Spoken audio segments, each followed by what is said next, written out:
Aí eu era o único cara que tinha que não era de fato um repórter do CQC, eu era só Um quadro um provisório. quebra-galho, era um provisório Que quebra-galho. fez muito sucesso, né, cara? Aquele era você mesmo ou você tava atuando? Porque parecia que você tava muito desconfortável mesmo. Né, Era uma mistura dos dois, porque eu realmente tava, eu nunca tinha feito TV. É isso que eu ia falar, é a primeira experiência de TV? Primeira experiência, eu nunca tinha visto aquele monte de gente famosa que eu falava. Então eu aproveitava que eu tava desconfortável sem saber o que fazer e eu criava gag em cima. E depois foram fazer em Portugal e os caras de Portugal me ligavam pra perguntar quais as gags, porque tinha um repórter inexperiente, mas se você assistir não tinha nada a ver com o que eu fazia.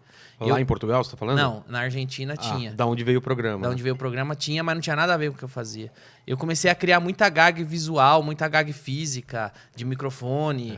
Cada um eu criava, assim como a gente escreve piada, eu escrevia a gag. Ah, é? Eu criava as gags pra cima. E aí acabou que gostaram. Aí me chamaram pra fazer uma experiência em Brasília. Aí eu fui, e na primeira vez que eu fui expulso. Você não conseguiu gravar ou gravou a expulsão? Na real, cara, a primeira vez que eu fiz repórter inexperiente foi com o Aguinaldo Timóteo. E eu fui expulso da Câmara dos Vereadores de São Paulo. Caralho. E aí eu pensei, fudeu, perdi meu emprego, perdi minha chance. É. Aí, só que ele ligou e falou, não, a gente gostou tanto que esse seu teste vai pro ar.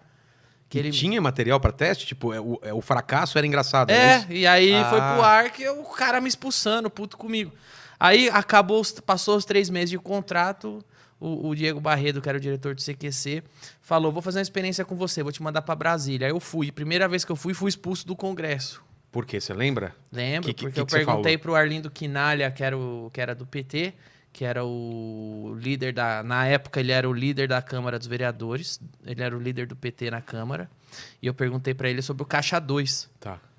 E veja só como, desde aquela época, a gente tá falando de mais de... Falando de 2010? 2008. 2008? 2008. Nós estamos falando de mais de 10 anos atrás.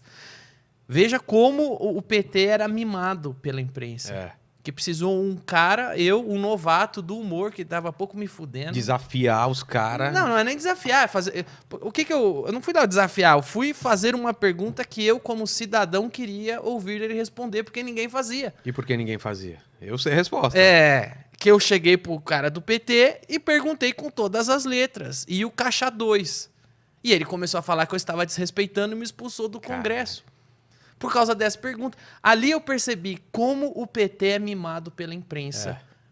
Esta pergunta me expulsou. Ele estranhou que apareceu alguém fazendo esta pergunta para ele. Porque os caras colocam eles num pedestal que você não pode perguntar nada, cara. Não pode. Imagina. E é engraçado que muito tempo atrás, o Taz fazia o Ernesto Varela, ele perguntou pro Maluf, cara. Exato. O senhor é corrupto? Exato. E por que não veio, essa imprensa não continuou fazendo esse tipo de pergunta? Mas isso, se você vê o dia que Aliás, é um cara legal pra você trazer aqui, que é o Cláudio Manuel, do Cacete Planeta. Com certeza. Que pra mim o Cláudio Manuel fez um dos melhores documentários da história da cultura que foi do Wilson Simonal. Cara, a história do Wilson Simonal é absurdamente escroto. O Wilson Simonal foi o primeiro cancelado do Brasil. Mas cancelado pra valer, né? Pra valer. Por quê? Porque ele não tinha internet na época. Exatamente.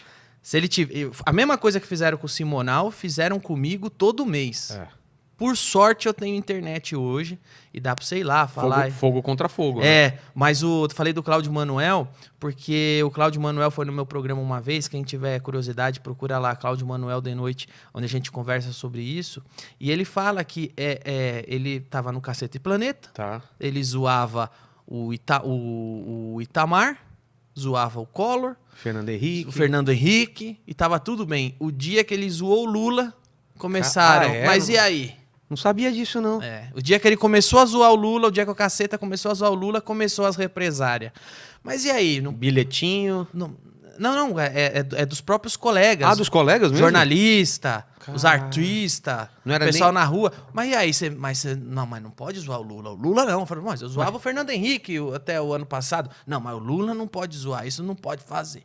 Então, ele conta isso pra mim, o dia que foi no meu programa. Caralho, Então, realmente existe um patrulhamento aí uma gigantesco. proteção, né? Isso. E agora com o PCdoB também, né? Com o PSOL.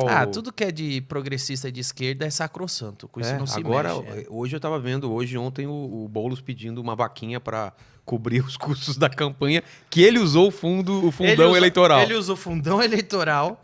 Agora, ele estava sendo contratado, estava concorrendo a um cargo para gerir o dinheiro. O dinheiro, e ele não sabe gerir o próprio dinheiro. Ele não sabe, ele pegou um monte de dinheiro público, gastou mais tudo. e agora quer que dê. Imagina esse cara fazendo o gerenciamento da cidade. Exatamente, cara. E não outra... tem um filho da puta pra perguntar isso pra ele. Não, e outra, eu tento no meu Facebook, já desisti, cara.